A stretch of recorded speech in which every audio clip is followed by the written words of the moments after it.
Good afternoon, and thank you for joining us for an MP webinar covering vaccine mandates and OSHA's ETS, new 2022 updates and deadlines employers need to know.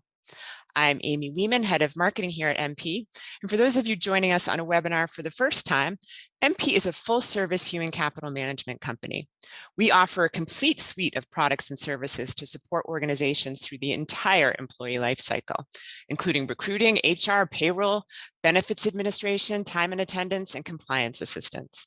We support our clients with cutting-edge technical solutions, as well as proactive, reliable service and deep HR and payroll expertise. At MP, we are wired for HR and help our clients succeed by aligning their people strategy with their business goals.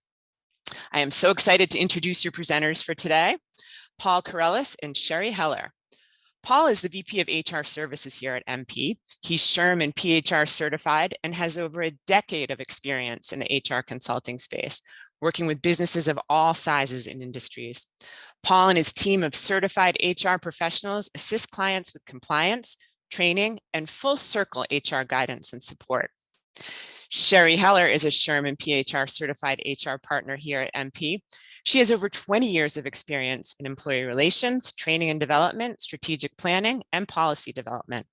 Sheri earned a Master of Education in Instructional Design from UMass. She spent many years in retail management prior to getting into HR, which provides her with a unique business perspective on human resources. Just a few housekeeping issues before we get started here today. If you would like to submit a question during the program, please use the Q&A feature at the bottom of the screen. And we will be sending out a recording of the webinar along with all of the slides later this afternoon. And with that, I'm going to hand the mic off to Sheri. Thank you, Amy, and good afternoon, everybody. Thank you for joining us this afternoon. Quick legal disclaimer, training is intended for educational and informational purposes only. While we do hope you learn a lot today, we are not attorneys and we don't want anything construed as legal advice. So that all said, today for this presentation, we're going to talk about this OSHA ETS, Emergency Temporary Standard. And we'll talk about who covered employers are, some of the requirements under the ETS. We'll talk about the mandatory vaccine policies, determining vaccination status, weekly COVID testing, and then we have some resources at the end of the presentation that you'll be able to access. And we're also going to try and leave a sufficient amount of time at the end for a live Q&A. So as Amy mentioned, if you can use the Q&A feature, to send your questions in throughout the presentation. We will get to them towards the end. All right. So this whole saga began back on November 4th when the Department of Labor's OSHA administration released its COVID-19 Vaccination Emergency Temporary Standard. We fondly refer to that as the ETS, which established the new mandatory vaccination requirements for private employers with 100 or more employees. Then on November 6th, the Fifth Circuit Court of Appeals issued a stay freezing the ETS. Then on December 17th, the Sixth Circuit Court of Appeals, in a 2-to-1 decision, dissolved the stay previously placed by the Fifth Circuit Appeals Court. And now we are anxiously awaiting the Supreme Court, who is going to hear expedited oral arguments tomorrow, January 7th. So as it stands right now, this OSHA ETS is in effect. Absolutely could change tomorrow, but we're going to go with that premise. And with that, let's talk about when it takes effect. So initially, when this was first issued back in November, the ETS deadline for mask mandates and other provisions was December 5th, and the vaccination had to start by January 4th. But once the stay was dissolved on December 17th, OSHA issued a statement that they were going to exercise enforcement discretion with respect to the compliance dates. And to give employers sufficient time to come into compliance, OSHA will not issue citations for non-compliance with any requirements of the ETS before January 10th, and they will not issue citations for non-compliance with the standards for testing before February 9th. And this is so long as the employer is exercising reasonable, good faith efforts to come into compliance. And that's really a very important standard there, only because, as you all know, especially as we're getting closer to having to get into the testing, the availability or lack of availability of the rapid tests right now and the time it takes to actually go and get PCR tests are really a challenge. So hopefully by that February 9th date, those issues will be alleviated. All right. So the OSHA put together a little checklist here of what needs to be done by when. So virtually everything with the ETS standard, the ETS has to be in place by January 10th. And then with the exception of the weekly testing or vaccination, which is February 9th. Okay, so who's covered under this? So all private employers with 100 or more employees company-wide. So for employers who have fluctuating employee numbers, the determination of whether the employer falls within the scope of the ETS should initially be made as of the effective date. Excuse me. If the employer has 100 or more employees on the effective date, then the ETS applies for the duration of the standard. And that's even if your numbers drop below 100. If the employer has fewer than 100 employees on the effective date, but subsequently hires more workers and hits that 100 employee threshold, at that point, you'd be expected to come into compliance with the standard requirements. And then once an employer comes within the scope of the ETS, the standard continues to apply for the remainder, again, regardless of fluctuation in the size of your workforce. So who is not covered by this ETS? Any workplaces that are covered under the Safer Federal Workforce Task Force COVID-19 Workplace Safety Guidance for Federal Contractors and Subcontractors, which was issued by OSHA back in September. Any settings where an employee provides healthcare services or healthcare support services that are subject to the requirements of the healthcare ETS that OSHA issued back in June. Workplaces of employees who have fewer than 100 employees in total, and then public employers in states without state plans. So those are the only employers who are exempt from this.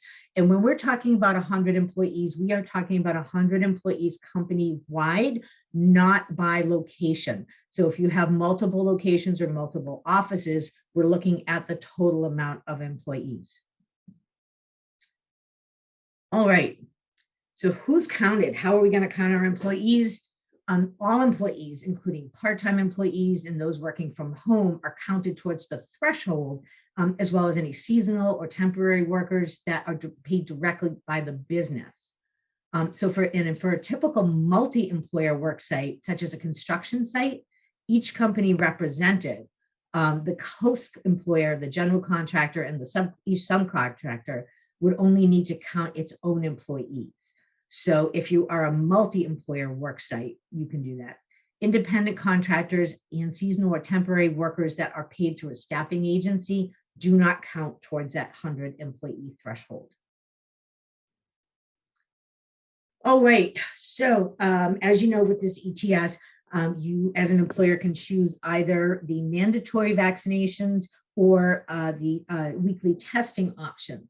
So for the vaccinations, there are some exceptions. So if an employer is covered by the ETS, that doesn't mean that all of your employees have to follow the provisions. The requirement doesn't apply to employees who do not report to a workplace where other individuals are present, employees who are working from home, or employees who work exclusively outdoors. So in order to qualify for as work performed exclusively outdoors, you have to meet the following criteria. So the employee must work outdoors on all days. So for example, an employee who works indoors on some days and outdoors on others would not be exempt from the requirements. The employee must not routinely occupy vehicles with other employees as part of the work duties. So for example, they don't drive to work sites together in a company vehicle. The employee works outdoors for the duration of every workday, except for what they refer to as de minimis use of indoor space, which would be running in to use the bathroom or into the office quickly, as long as the time spent indoors is brief. And the employees' work must truly occur outdoors, which does not include buildings under construction where substantial portions of the structure are in place, such as walls and ceiling elements that would impede the natural flow of fresh air in the work site. So that's the specifics on outdoor work. Excuse me. And then there are also medical and religious accommodations that you may be required to make. So exceptions from a mandatory vaccination policy would include accommodations made for those with medical contraindications, medical necessity requiring a delay in vaccination, or reasonable accommodations for workers with disabilities or sincerely held religious beliefs. So under the ADA, the Americans with Disabilities Act, employers have to evaluate requests to determine whether a reasonable accommodation would enable the employee to perform all essential functions of their job without posing a direct threat to the safety of themselves or others. So according to the CDC, the only people who should clearly qualify for an exemption from vaccination are those who have a severe allergic reaction after the first vaccine dose or have a known allergy to a component of the vaccine. Well, that said, states such as Alabama and Iowa have recently signed laws giving workers the right to claim medical exemptions simply by filling out a form. So we'll have to really wait and see whether the OSHA ETS will override those state-specific requirements. Excuse me. For religious accommodations, you should confirm whether the employee's accommodation request is indeed based on a sincerely held religious belief or practice, how receiving the vaccine would violate that employee's belief, and then what accommodation the employee is requesting. The procedures applicable to employees who are not fully vaccinated would also apply to those who are unable to receive the vaccine as a result of a medical or religious accommodation. So anybody who is going to be exempt from this because of an accommodation would then have to follow the weekly testing and masking requirements of the ETS. All right, so a big piece of this ETS is the written vaccination policy. The ETS requires employers to develop, implement, and enforce a mandatory COVID-19 vaccine policy, with the exception of employers that instead establish and enforce a policy that allows employees who are not fully vaccinated to elect weekly COVID testing. So the written policy has to include the following. It has to include the requirements for the COVID-19 vaccination, applicable exclusions from the written policy, as we just discussed, medical contraindications, medical necessity, reasonable accommodations and such. Has to include information on determining an employee's vaccination status and how this information will be collected, paid time and sick leave for vaccination purposes, which we'll cover in a few minutes, a notification of positive COVID-19 tests and the removal of COVID-19 positive employees from the workplace, and then any disciplinary action for employees who don't comply with the policy.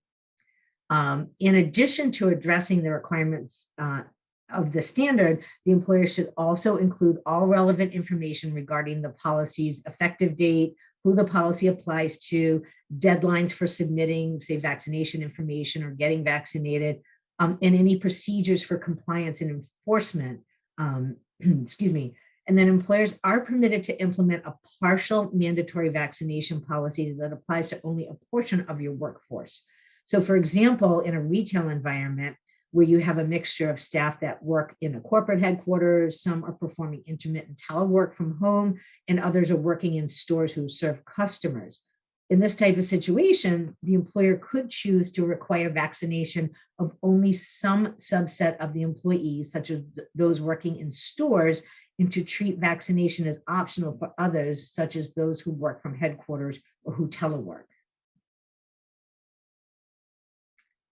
All right, and then there's a few other additional requirements of the ETS that, in addition to the written policy, you also need to provide your employees with information about the requirements of the ETS, protections against retaliation and discrimination, and laws that provide criminal penalties for knowingly supplying false statements or documentation. Links to all of these documents that you need to provide and samples of the policies are at the end of the presentation. So you'll have those on the resource page. And with that, I am going to turn the presentation over to Paul to start us on proof of vaccination. Thank you, Sheri.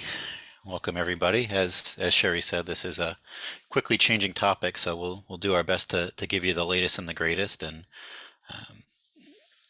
this is current as of January 6, 2022.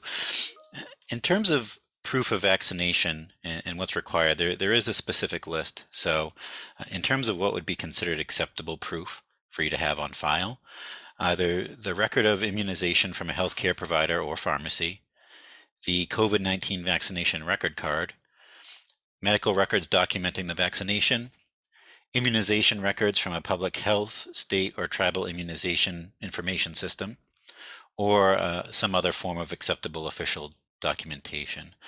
It is important to note that while you can accept digital copies, so if someone has a scan or a photograph of a document, the ETS does consider that acceptable. However, as the employer, you are under the record keeping requirements, you do need to keep a copy. So just simply looking at the picture of the card and not actually retaining a copy of it would fall out of compliance.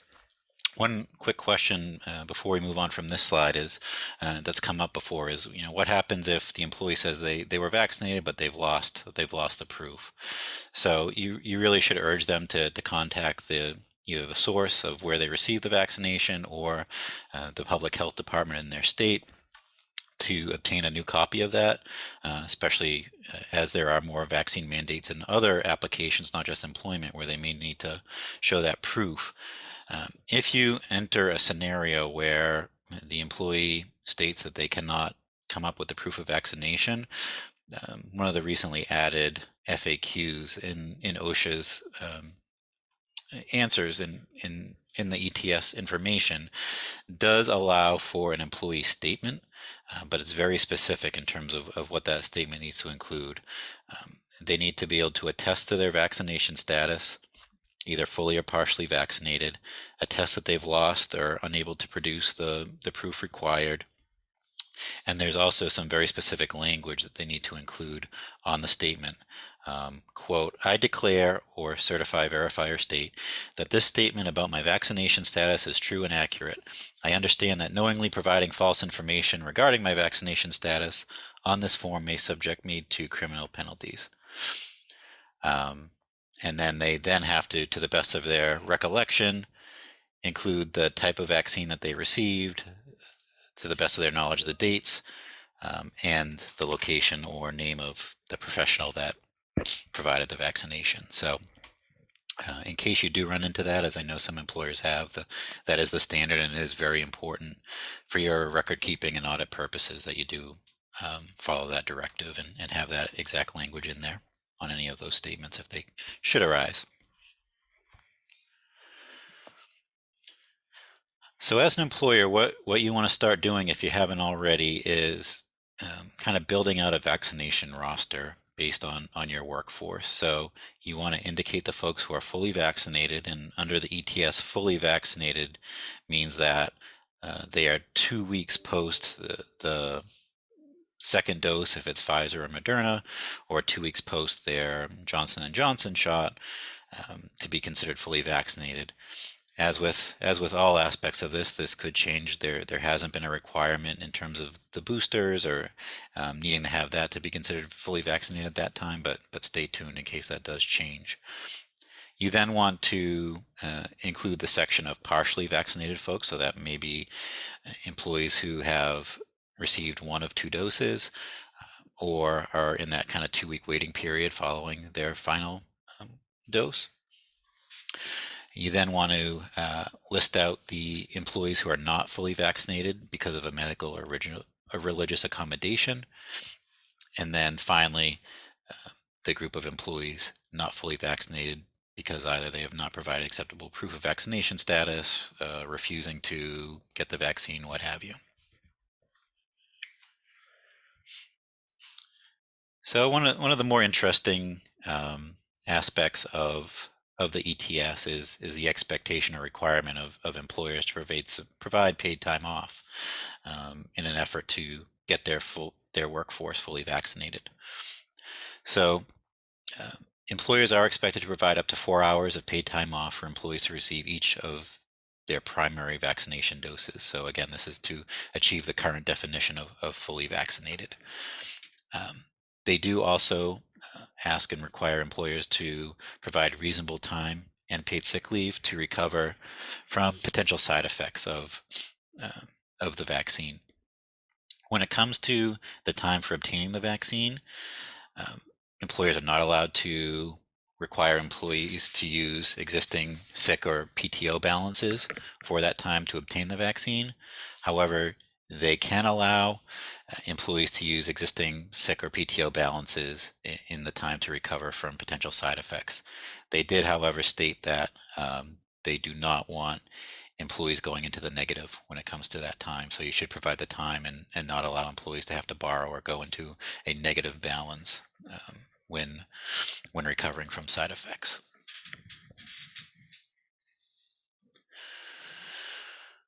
Okay, I think we can go to the next slide here.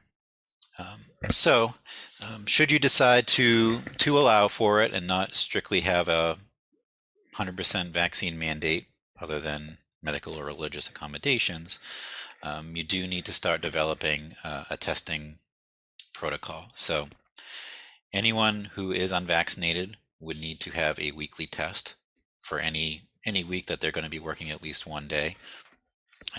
A question had come up recently with me where, hey, this employee only comes into the office once a month for a meeting or whatever it may be. Do they have to subject to weekly testing? No, but they do have to produce a test for that week in which they are going to be working.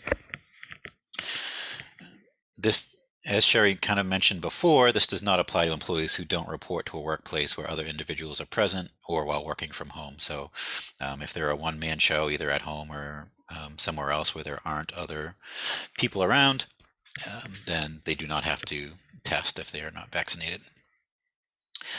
As the employer, you do need to maintain a record of each test result while the ETS remains in effect. This isn't just a kind of show and go type thing. You do need to keep an accurate, detailed record of the testing results.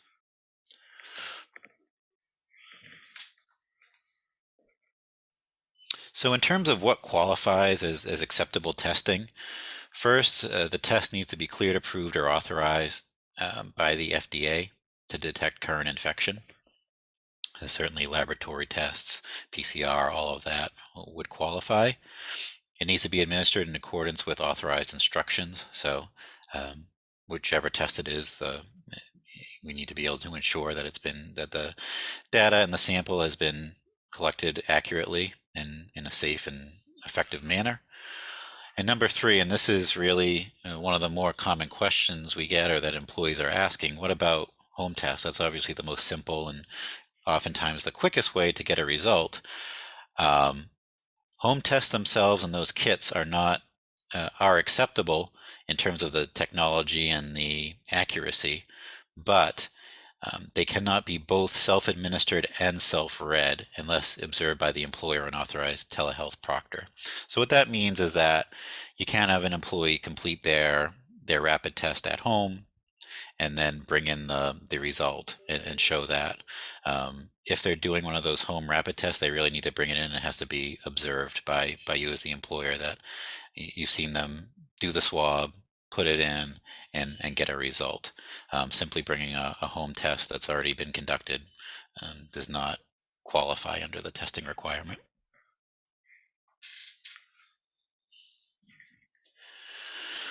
All right, so who pays for COVID-19 testing? This is a question that's come up. So by the OSHA ETS, this temporary standard, the ETS does not require employers to pay for testing. So this can be an expense handed over to employees, but there may be required by other laws, regulations, or CPAs. So interestingly, one of the more aggressive states so far on this front has actually been New Hampshire. So the New Hampshire Department of Labor just recently weighed in to say that if there is required testing, that as of right now, the New Hampshire Department of Labor stance is that employers are required to pay for the expense of testing. We'll see where that goes, and certainly a lot to be decided and a lot to be cleared up here. But as of right now, you do want to make sure that whatever state you're operating in, that you're not just following this federal standard, especially when it comes to testing costs, that you are following any state laws, regulations, or decisions by a governmental agency in terms of who bears that expense.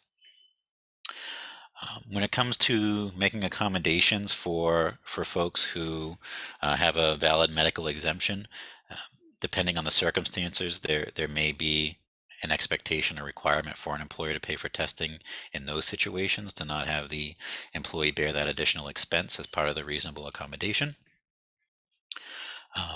And you would be required for the time spent waiting for and receiving a test under the Fair Labor Standards Act. That is considered compensable time, as it's a condition of employment.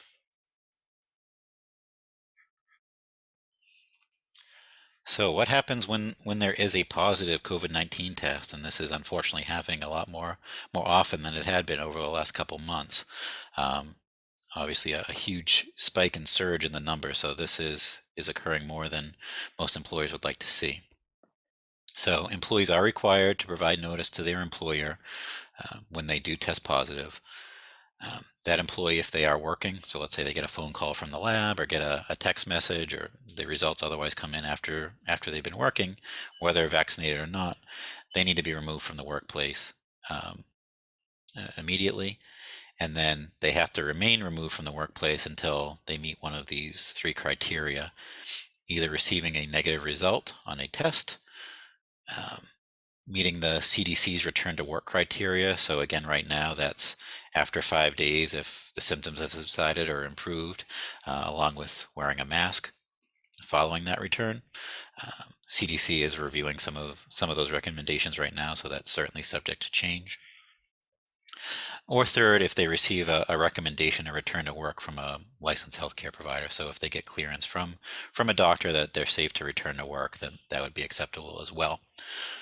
One question in terms of this that's come up, so when we're talking about folks who are unvaccinated and test positive, as many people know or suspect, they could be recovered, their symptoms could have subsided, but in terms of that weekly testing requirement that they're subject to if they're not vaccinated, they could very well still test positive for days or even several weeks afterwards. So what do we do in that situation? So based on the latest guidance from OSHA and the ETS, they say that testing positive and then meeting one of these requirements to safely return to work pretty much grants a 90-day stay from the testing requirement for those folks. So they shouldn't be tested for another 90 days. Once 90 days passes, provided that this ETS is still in effect, they would then have to resume that weekly testing requirement and be able to show a negative test. But essentially a positive test and removal from the workplace then starts a 90-day window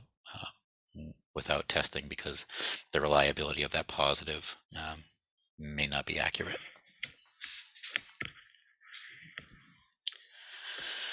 So in addition to that testing requirement for folks who are not fully vaccinated, there is also a requirement that they have an appropriate face covering while they're working.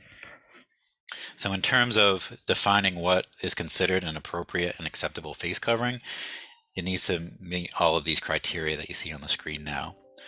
It needs to completely cover their nose and mouth, 2 or more layers of a breathable fabric that's tightly woven, secured with ties, ear loops, or elastic bands, fitting snugly over the nose, mouth, and chin, or a solid piece of material without slits, exhalation valves, visible holes, punctures, or other openings. So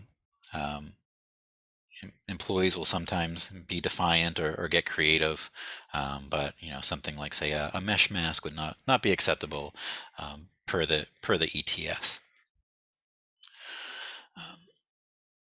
If you have employees who are in the process of becoming vaccinated but but not yet fully vaccinated, you will want to make sure that they're following this face covering requirement as well.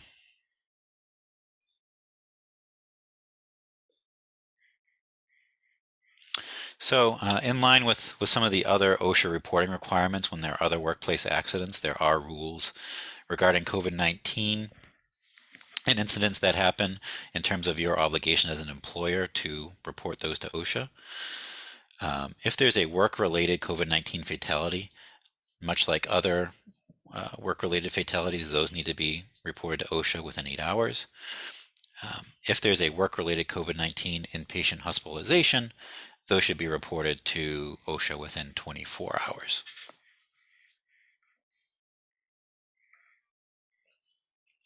So probably what, for a lot of employers who are upset with this ETS and concerned with compliance and following all these rules and getting everything in place, as Sheri said, there's a lot of emphasis here on good faith effort. So you really, what you want to do first and foremost is really make a good faith effort, and I would highly recommend as a best practice just kind of documenting your efforts in that. So in terms of not just having the policy, but on a case-by-case basis as you're counseling employees or working to get them vaccinated, whatever it may be, or objections you run into, just kind of document the process, just so that should you be questioned or should you be accused of anything, or accused by OSHA of not having a workplace that's safe, or at least not in compliance with this ETS, that you have a really nice paper trail of all the efforts that you've made and all the measures that you've taken to be in compliance with this. So I think even before pandemic times, whenever safety violations came up, because that was always OSHA's bread and butter before they kind of got into the realm of this ETS and pandemic and safety when it comes to viruses and contagions, they've always, as an agency, respected a good faith effort. So they've always had a heavier hand with businesses that are, willfully breaking the rules and creating an unsafe workplace and kind of knowingly do it, having malicious intent, whatever. But if a company was seemingly making a good effort, trying to have a safe workplace, and just wasn't aware of a certain standard or didn't realize that something was out of compliance, then a lot of times OSHA would work with those businesses to get them in compliance, really using it as a training opportunity, greatly reducing fines and penalties. But along these same lines, they have done their best to let everyone know what the expectations are with this, and they are expecting compliance. So you want to do everything you can to get into compliance. If you should be cited, the potential penalties are, for each violation of the ETS, fines and penalties could be up to $13,653 per violation, and those could multiply. Well, obviously these haven't started yet, so don't know how particular they'll be or if they'll count each employee as a violation, but those numbers nonetheless can add up very, very quickly. They do reserve the right to have that amount for each facility, each area within a facility, or even each employee. So again, we'll see how it operates in practice, but they do reserve the right to multiply that depending on those criteria. So as an employer, what should you do now? What are your next steps? First, you want to get that roster going, start collecting your vaccine status information from your workforce, get that roster going. Decide if you're going to go with strictly the mandatory vaccine policy, or if you're going to allow that weekly testing option with the masking requirement. Do create or otherwise source a solid vaccine and testing policy that fits for your business and that you're going to be able to hold up and hold people accountable to.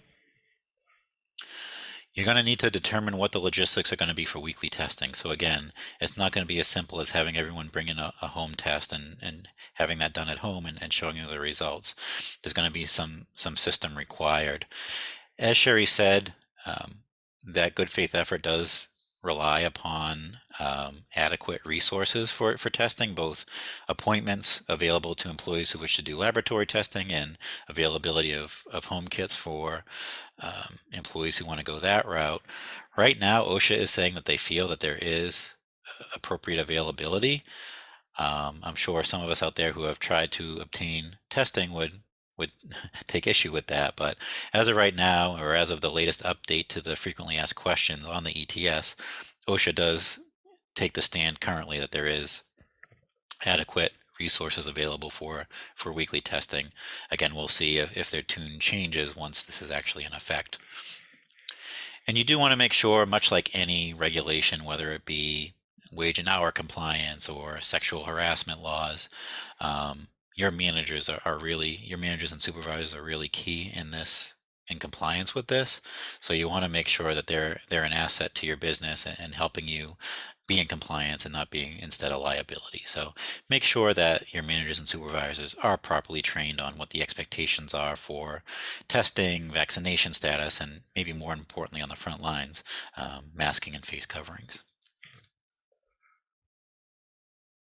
All right, so before we get into our Q&A, I just want to bring to your attention the resources pages. As Amy mentioned at the beginning, we will be sending out a copy of the slide deck as well as a link to the recorded session.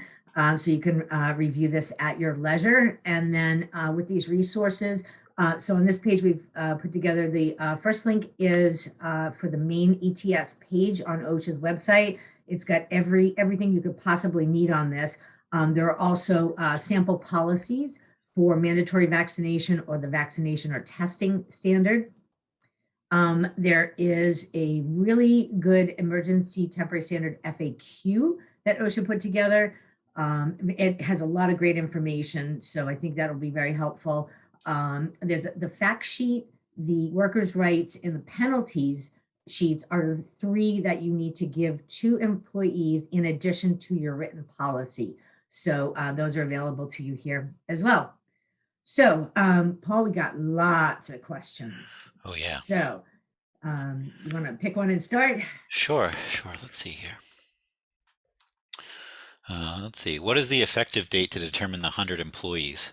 So I believe that, and correct me if you disagree, Sheri, but I believe that would be January 10th, correct? Kind of the launch of this, pending any Supreme Court intervention. Yep, exactly. And there's been there were a couple questions about that in counting those 100 employees. One person asked about, if I currently have 95 and then during the year we go up to 110. So if you currently have 95 now, you don't have to comply with this, but as soon as you hit that 100 employee threshold, you're expected to bring yourself into compliance, and then you have to stay in compliance with the ETS for the remainder of it staying in place, regardless if you fluctuate below 100. So once you hit that magic 100 number. And then the other big questions that were coming in were as far as remote employees. So again, when you're counting your total workforce, you do count your remote employees, but in determining your 100 employee threshold, but those employees, if they are remaining remote, don't have to follow the testing or the vaccination or masking policies unless they're coming into the office. Yeah, so I think as a rule of thumb, it is a good idea to have them on your roster and collect their vaccination status if you foresee that there could potentially be the possibility that they would come into the office or do work on site in any capacity, because if they are not fully vaccinated, then for that week or day that they are coming in, they would need to be able to provide a negative test. Here's a good one, and this is coming up more often than I thought it would, but for companies with multiple locations, each of which that has a separate LLC or FEIN, would they still be counted in the aggregate or separately? So that's a darn good question. So the ETS doesn't exactly, they just say company-wide, but because OSHA falls under the Department of Labor, we're sort of leaning towards what the Department of Labor would look at. So from an IRS standpoint, the separate FEINs are treated as separate companies. But as far as the Department of Labor is concerned, if there is controlled ownership and or management, then the Department of Labor would look at it as a whole. So let me give you a good example. I have a restaurant group I work with that the restaurants have different FEINs, but they have common management. The Department of Labor looks at that entity as one whole, all three locations, not the separate FEINs. Now, if your separate FEINs are also separate individual businesses with separate management, maybe one of them is a retail store and then another one is your manufacturing end. Those you might look at separately. But if they are common management, common ownership, I would recommend looking at it in total. Yeah, I think to borrow from another Department of Labor regulation, for businesses who are subject to the FMLA or Family Medical Leave Act, some identical requirements there. So if you have multiple entities but are subject to the FMLA because they're considered to be common in by that definition, our best stab at this in terms of what we know right now and what we have to go by, and speaking with some legal resources as well, they've suggested that, as Sheri said, the Department of Labor standard, same thing that we do in determining whether or not a business is subject to FMLA and has to aggregate employee counts would fall here as well. There's a few more questions again about remote employees who periodically come into the office. As Paul mentioned, if they're remote employees, they don't need to be tested or be vaccinated. However, if they do come into the office periodically, whether it's once a month, once a quarter, just once in a while, they would have to be tested the week that they are coming in. So if you decide that your testing day is going to be on Mondays, and that individual is coming in that Monday, they would have to have a negative test for that particular visit. And if they are not vaccinated, they would have to have a mask on. Yep. Let's see. Lots of good questions here. Yeah, I know. It's hard to choose. So who's responsible for collecting data as far as who's vaccinated from temp agencies? So you do not have to worry about the temp agencies. If you have people working for you or in your workforce who are employed by a temp agency and you're paying the temp agency, it is their responsibility to collect that information on vaccination and make sure that they are complying. It is not your responsibility. Good question here. Is there a religious accommodation for testing? So let's say someone has a closely held religious belief that prevents them from getting the vaccine, and then go along to say, that closely held religious belief also would be violated in a testing scenario. So it's hard to say without knowing the particulars of the situation. These are kind of on a case-by-case basis, but the more accommodations that someone requires, you then have to weigh that against the potential being in compliance with your requirements as an employer and the safety of the workplace. Assuming that we're going along the lines of OSHA has the standard in place to prevent or do their best to prevent COVID-19 from entering the workplace. And then if you have someone who is not able to be vaccinated nor be able to be tested, what kind of threat does that pose to the workplace? So again, it's really a case-by-case basis, but there have been businesses, namely some of the airlines, were kind of the first to do this, but I know that there are some of the airlines who, when they have folks who are claiming medical or religious exemptions from some of these things, they are kind of temporarily removing them from the workforce if they were positions that were in contact with other employees or with the public. So you got to be very careful when you're dealing with accommodations and reasonable accommodations, but there are a lot of avenues to pursue there, and a lot of options. You just want to do it carefully and with a strategic partner. When it comes to religious accommodations, the best practice is to not necessarily contest whether these are sincerely held religious beliefs. Go under that assumption that this is a sincerely held religious belief. But what you can do is ask the employee to show you, to explain why the vaccination would violate that sincerely held religious belief. To the best of my knowledge, and if I'm incorrect, please anybody jump in to correct me, but there are no major religions that prohibit somebody getting tested or vaccinated. There are some that don't prescribe to medical treatments in general, but there aren't really too many accommodations on the religious side. But on the medical side, I just recently had a client who contacted me because one of the employees is actually refusing to be tested because she says she needs a medical, because of a chemical in the swab. So I did a little research on that, and there actually are no chemicals in the swabs. However, the swabs are sanitized just like many other medical devices, using a particular gas, which I can't remember the name of right at the moment. But there are no issues with that or any allergies related to that. So we sort of debunked that one pretty quickly. Definitely. Yeah.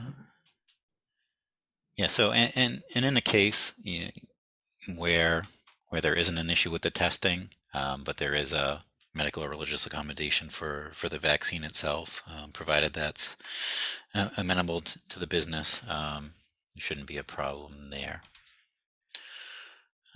In terms of a good question here about segmenting employees and requiring some to be vaccinated and others to allow for the testing and masking option, you really want to build the business case around why. You certainly want to avoid anything that could get you into hot water in terms of disparate treatment or disparate impact or discrimination.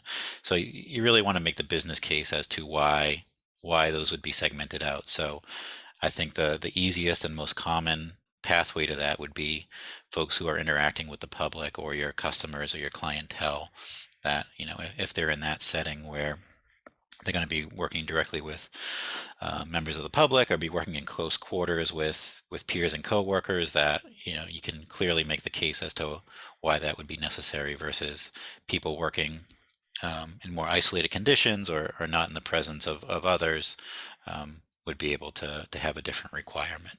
So and again, I think documentation is your best friend in something like this, and kind of building your good faith effort. So you do just want to come up with your business case for it, and I do suggest documenting that.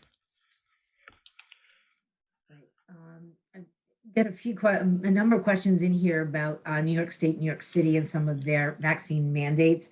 And I know that here in Boston we have vaccine mandates for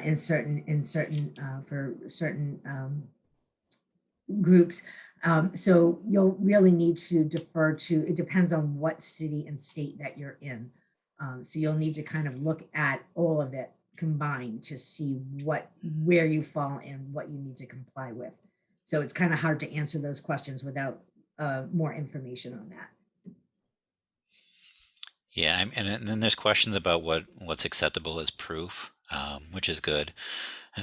A good question. I mean, in terms of what OSHA is saying right now, is that generally the information that should be included on the proof or on the document should be the employee's name, the type of the vaccine administered, the dates of the administration of the vaccine, and the name of the healthcare professional or clinic that administered it.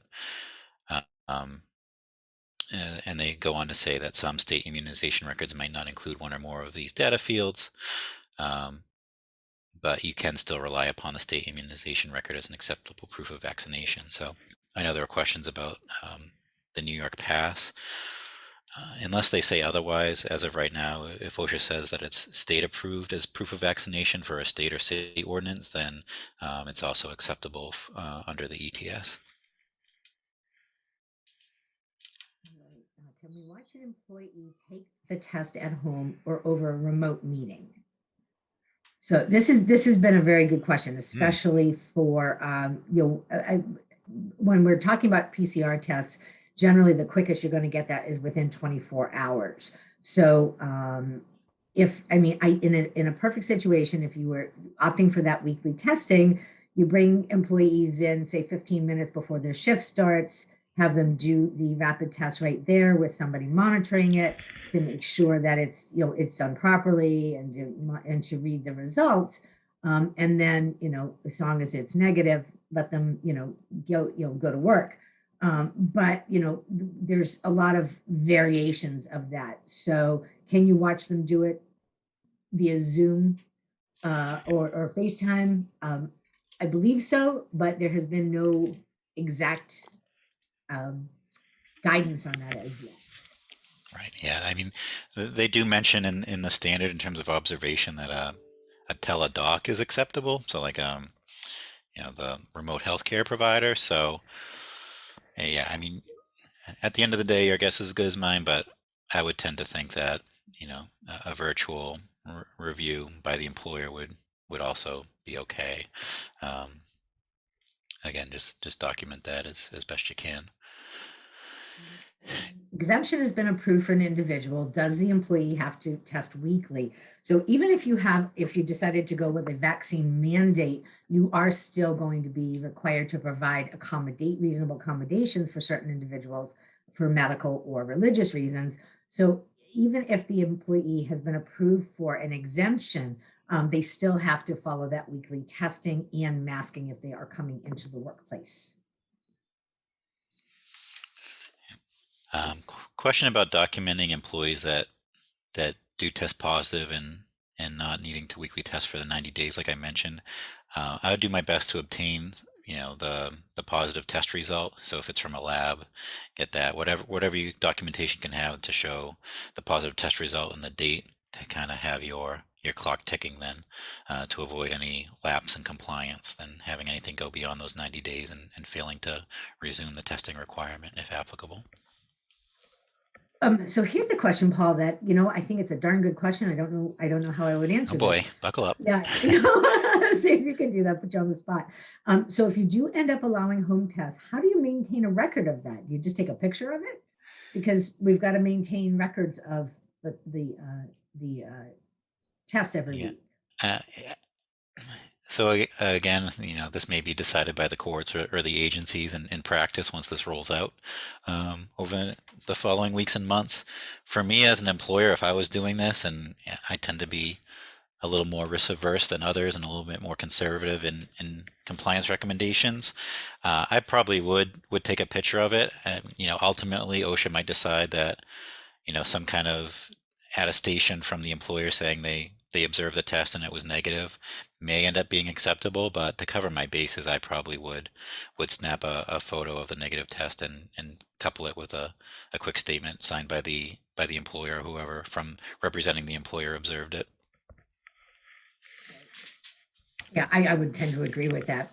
Now, what I'm super surprised about in the list of questions we've gotten so far, though I haven't gone through all of them yet, is that I don't see a lot of questions about the availability of the rapid tests right now, or the lack of availability of the rapid tests. Yeah. And I've had that question from a couple of clients, and I have to say that, and what I've been telling them is we're going to have to cross that bridge when we come to it, because that's not till February 9th, number one.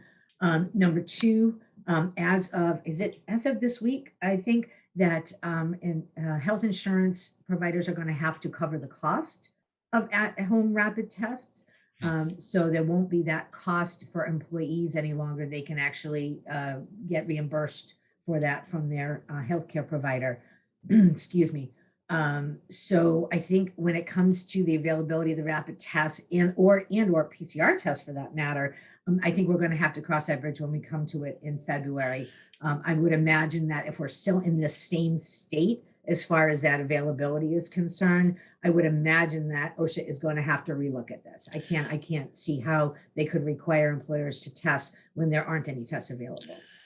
Yeah, and I think in terms of delays for tests that aren't considered rapid, I believe there was some guidance recently as part of the FAQs added that as a good faith effort, if we're awaiting results, I'm trying to see if I can find it quickly, but I believe there was something where you'd want to kind of follow the protocol that obviously they're masking and all of that, and if you're making a good faith effort and otherwise previous tests have been negative and whatnot, that if we're awaiting results of a test and it's getting delayed and delayed, that I want to verify this, but I believe they said it, you would be able to have them in the workforce pending, knowing that they took the test, just awaiting the results. And so there was somebody who wanted to confirm that the time employees spend getting tested is compensable time. And that is under the Fair Labor Standards Act, the FLSA, because if you are requiring somebody to get medical attention or a medical exam, which the test would fall under that, if the employer is requiring it, it is compensable time. So even if they're going, let's say, on their day off, that would still be considered compensable time. And right now, standing in line for a PCR test for 2 to 8 hours, I've heard some horror stories about that. Is going to be a bit of a challenge. Excuse me. But on the vaccine side, the ETS is very specific in the FAQ that they issued, that if an employee decides on their day off to get the vaccine, that wouldn't necessarily be compensable time. But if they're getting the vaccine during work hours, that would be compensable time. And I did actually just receive confirmation on the official okay from OSHA for employers to observe test results virtually. So that is officially okay. Wow, boy, you're quick. Lucked out. Yeah. And here's a really good question. If an unvaccinated employee gets COVID-19 and recovers, do they have to be tested weekly again? And yes, they do. And again, as Paul mentioned, it's that 90 days from when they first tested positive. There's you don't have to test them, because even once they're done with symptoms, they might still test positive for COVID. But having had COVID does not fall under that fully vaccinated criteria. So somebody who has had COVID and has some of those antibodies actually does not have the same protection as somebody who has been fully vaccinated. Let's see. Is a face shield acceptable for a face covering? Now, so the ETS is really specific, and Paul went through that list of the mask requirements, and it's very, very specific. The only time you might use a shield in place of a mask is for a medical or religious accommodation. But otherwise, a face shield in place of a mask would not be sufficient. Even I see a lot of people wearing gaiters. They say very specifically that gaiters are not permitted because they're just not thick enough. Excuse me. So they would need to follow the exact guidance under the ETS for face coverings, with the exception of accommodations. Oh, we're right up on the hour here. Oh yeah. All right. So I hope we got to your question. As we mentioned earlier, the slide deck will be sent out along with the link. And we will take a look at the questions that came in, and any questions that we weren't able to answer either through the presentation or during the Q&A. We'll put together a quick FAQ on the remaining questions and try and get back to you on those. All right, and I will turn it back to Amy to take us home. Thank you, Sheri and Paul. Lots of great information on a really complex topic. Be sure to join us next week, same day, same time, for our very popular semi-annual HR legislative update. You'll find out everything you need to know about current and pending HR regulatory changes for 2022. Visit our website to register and check out our full calendar of events and available resources. And as Sheri mentioned, we'll be sending out the recording of the webinar and the slides this afternoon. Thank you, everyone, for joining us, and have a terrific day.